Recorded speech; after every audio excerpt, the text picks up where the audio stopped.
People say history repeats itself, not in the same century, but believe me, it always finds a way back. We like to believe some stories are buried forever, but shadows don't stay quiet for long. What is forgotten will return. What is buried will rise, and what is silent always whispers again. When I dive into Tudor history, I find myself pulled into something magnetic, powerful, filled with intrigue, and deeply dark beneath its beauty. What stays with me most is a quiet sense of injustice, carried by the women who stood beside Henry VIII. And beneath all the power, the marriages, the executions, there is one desire that echoes again and again. A son, a male heir. Why did one crown, one lineage, matter more than the lives beside him? And I can't help but wonder, did this obsession begin with him? Or was it placed upon him long before he ever wore the crown? And when it comes to the execution of Anne Boleyn, how could a man who once loved her so deeply turn that love into hatred and send her to the scaffold? These stories didn't begin as legends. They began as human lives, not to rewrite history, but to listen to what it never said out loud. So today, we uncover what was hidden and feel the weight of the 6 queens. Before we begin, just one thing. I'm not a historian or an expert, just someone who loves history and believes it isn't only meant to be known, but felt and learned from. So, if you're here to sit with these stories, you're very welcome. And if you're from Britain, where this history was born, I'd truly love to hear your perspective.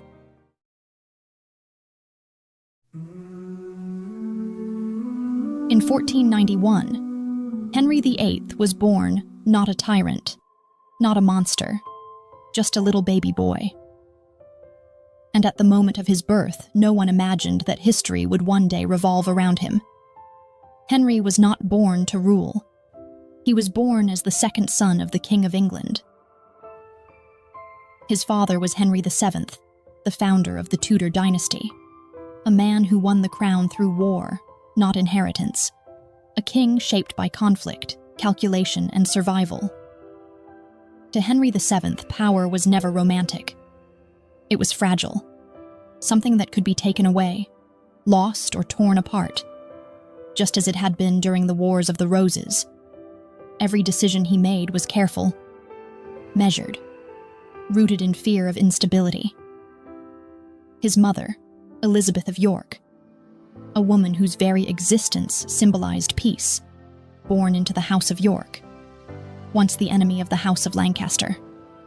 Her marriage to Henry VII ended decades of bloodshed. 2 broken dynasties became one. Through her, England found calm, and through her children, the Tudor future was secured. But that future was not placed in Henry's hands. It was placed in the hands of Arthur, Prince of Wales. Arthur was raised to be king from the moment he could walk.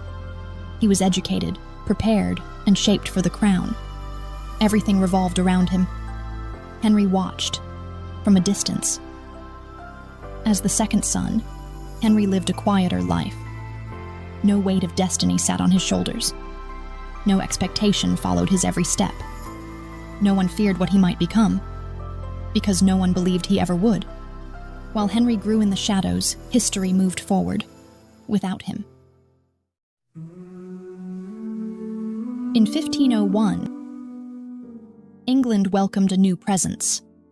A young woman crossed the sea from Spain to an unfamiliar land. Her name is Catherine of Aragon.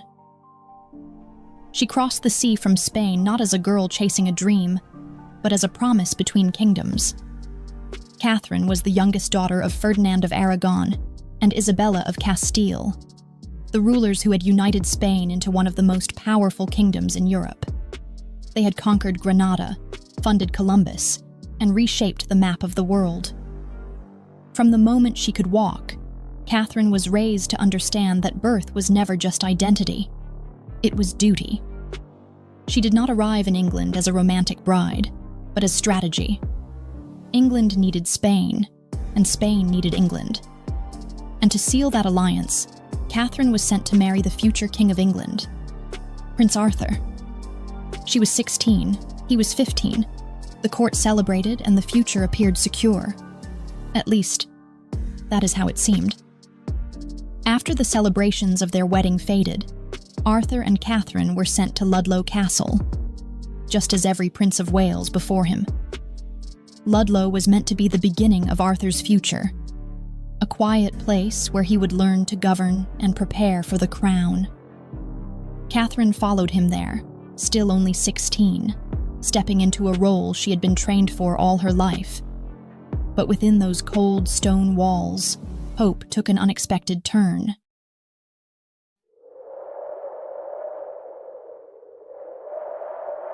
As winter settled in, Arthur fell suddenly and dangerously ill. There was no long decline, no warning, just a sickness that tightened its grip faster than anyone could understand. Catherine stayed by his side, far from home, surrounded by unfamiliar voices and unfamiliar prayers. And then, in April 1502, England's young heir was gone. Catherine became a widow in a foreign land with an uncertain fate. And far away in London, a 10-year-old boy named Henry, never raised to be king, suddenly found the fragile destiny of a dynasty resting on his shoulders. The spare had become the only son,